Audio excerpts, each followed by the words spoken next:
All right, well, we now move over to the NBA and the Brooklyn Nets. Have you heard about them? They acquired James Harden not too long ago, and they got Kyrie Irving, Kevin Durant, lot of star power up there in Brooklyn.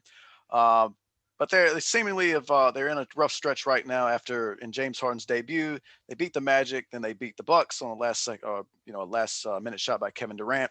But back-to-back losses to the Cleveland Cavaliers has us wondering what's going on with the Brooklyn Nets. So how do you see it, Drink? What's the problem with the Brooklyn Nets right now, and how can they get things back on track? Well, so when I think about the Brooklyn Nets, so I like to do those little things sometimes. You know, when you was a kid and you go into a restaurant and they have these little packets, right, for the kids to, try to keep their attention.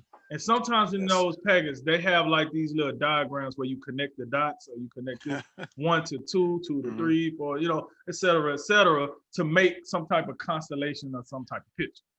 So then I started like doing that with the Nets. So I'm like, okay, Nets got three all-timers on offense. They gave away their best defensive player, I think, in Jared Allen. And then I'm like, why would they do that? Why in the world would they? Who is the head coach? Oh, Steve Nash had his best years with the Phoenix Suns. And what did they not do? Oh, they didn't play defense. Now I'm like, who who the hell is advising Steve Nash? Oh, Mike D'Antoni. Mm, And mm. what is he known for? Oh, well, he don't he don't like to coach defense either. I'm like, this is getting a little spooky around here. Oh, we just blatantly not gonna play defense. Now the problem with that is, okay, cool. If you don't want to play defense, now your mantra has to be, we need to outscore the other team. That's always how Mike D'Antoni looked at it. I'm fairly confident that's how Steve Nash is looking at it. And then when you're KD, Kyrie, and James Harden, you probably look at it that way too. Like, listen, defense is not my strongest point, but boy, I can fill the bucket up.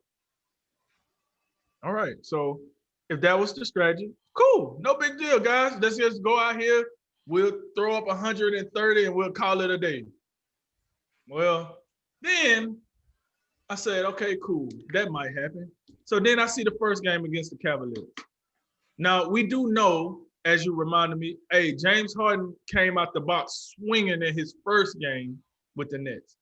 Since then, and we have to remember those games in the earlier, like I think Kyrie missed the first three games that James Harden was playing now.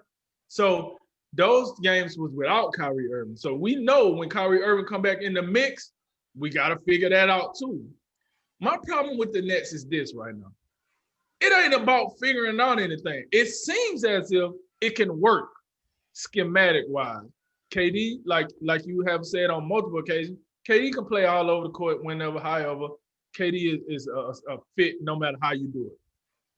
So the friction we thought was going to be between James Harden and Kyrie. But last night, without KD, it seemed to work fairly well. Whoever bring the ball up, the other one play off the ball. We'll figure out, what you do if you want to go one-on-one or we want to run these sets or whatever the case might be, which is fine as well because when you have a three-headed monster, someone will be without the ball. That's the nature of the beast. Boom. If I remember correctly, Kyrie made a pun against his old ex teammate LeBron James. He said, I quote, "It feels good to finally be on the team with a guy that can make that damn shot too." And he was referencing 2-1 KD Kevin Durant.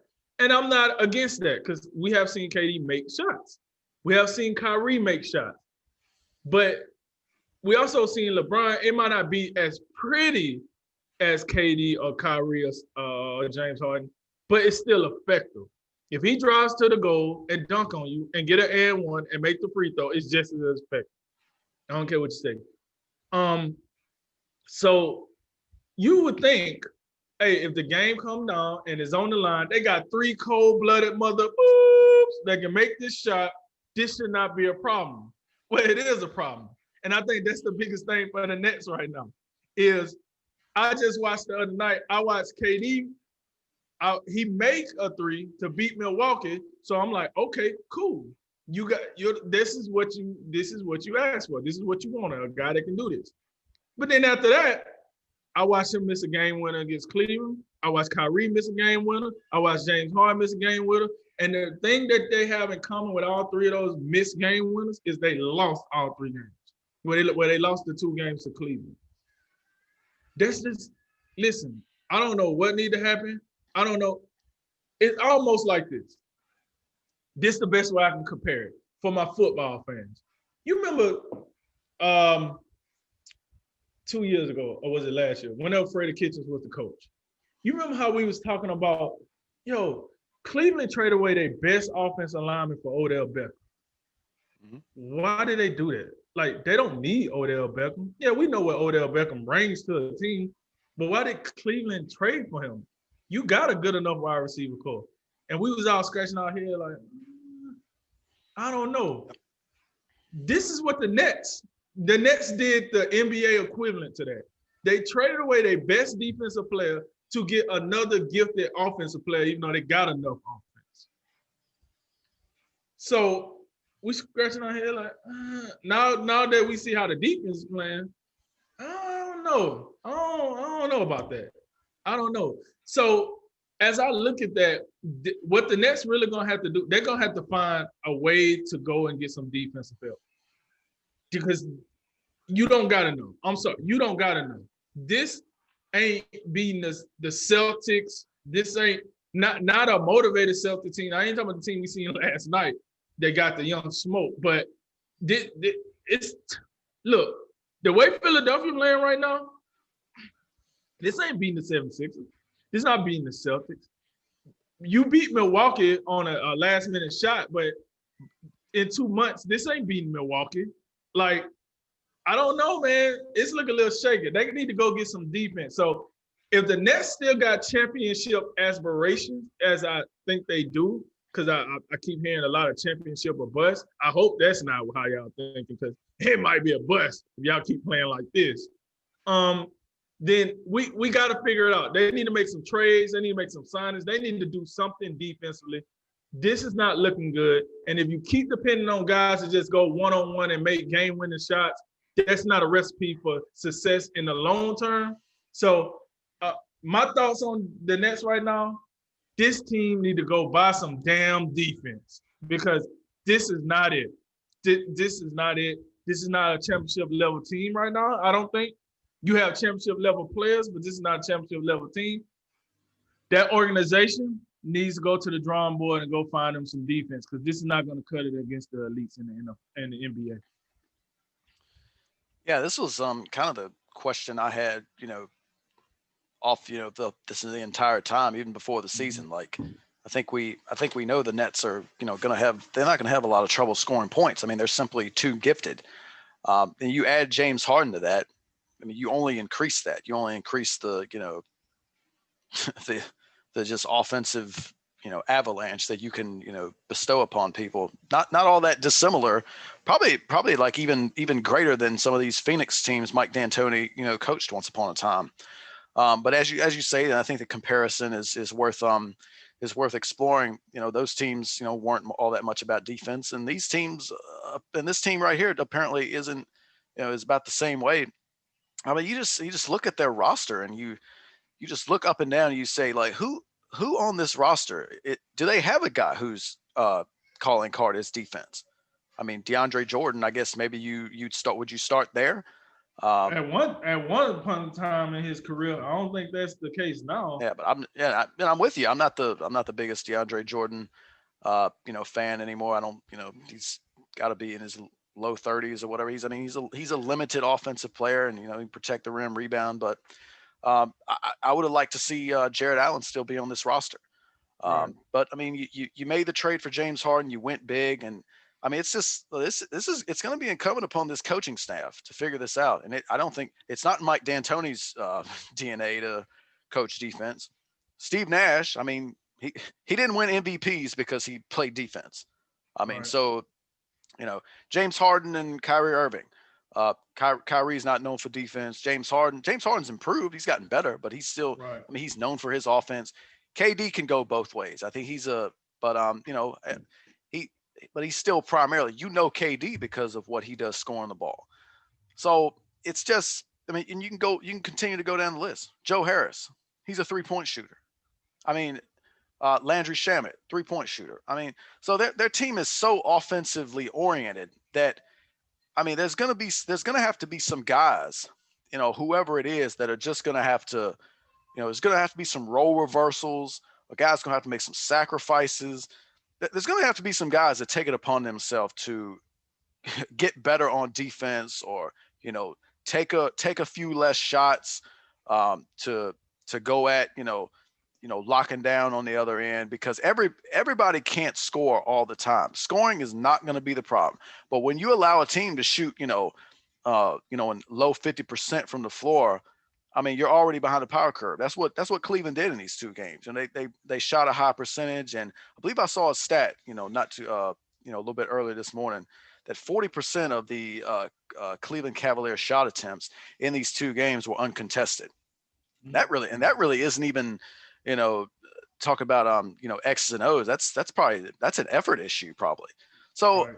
I mean, this is, we're going to find out about, not only about these players, but this is where we start looking at a guy like Steve Nash, a guy who, from what I've heard, when Steve Nash got hired, I believe Kyrie and KD were like, this is good. We like this. So, well, now that's what we're going to have to look at him and say, okay, now you want to start coaching. They're 9-8 right now at about the quarter mark of the season. And 9-8, that's not going to get it done. You're going to be, a 7-8 seed, or, it.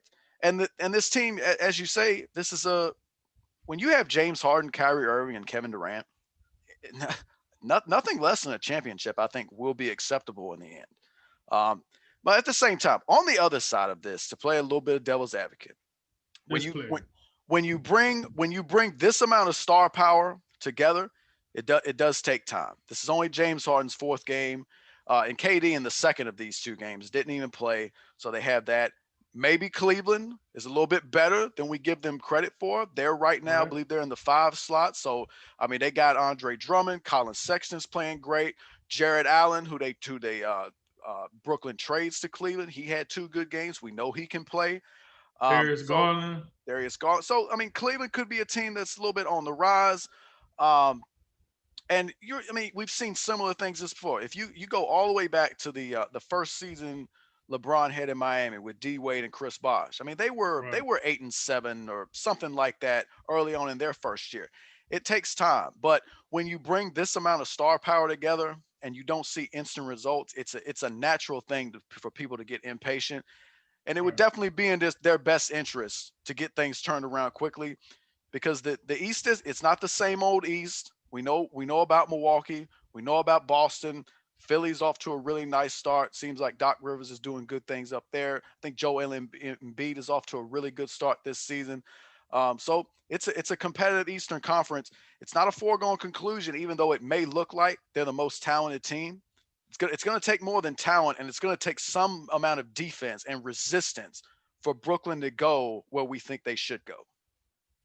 And before we wrap it up, I would say this for anybody that's listening to this segment. Listen, I'm not hating on the Nets. I actually, the reason we want to talk about the Nets right now is because we're hoping that the Nets turn this around. In my perfect world, right, for the NBA Finals, I would like to see the Lakers and the Nets. Why? Because I think that's probably the biggest storyline we can get. Yeah, I understand Philadelphia, and you know they've been around for a little bit, and I understand maybe it's their time. And I got the lineage, the history lineage between the Celtics and the Lakers. Or let's say maybe if the Lakers don't get it, you know what I'm saying? If it's the Clippers, who would want to see the Clippers versus the Nets? It's a matchup that we're hoping we get at the end to have 5, all-star, you know what I'm saying? Like that game, that would be a crazy series. But the fact of the matter is this, they just got to play better defense if we hope to see that. So I just don't want everybody to think, hey, this dude just out here hating on the Nets. No, I actually want you to play better so we can get the overall end result. So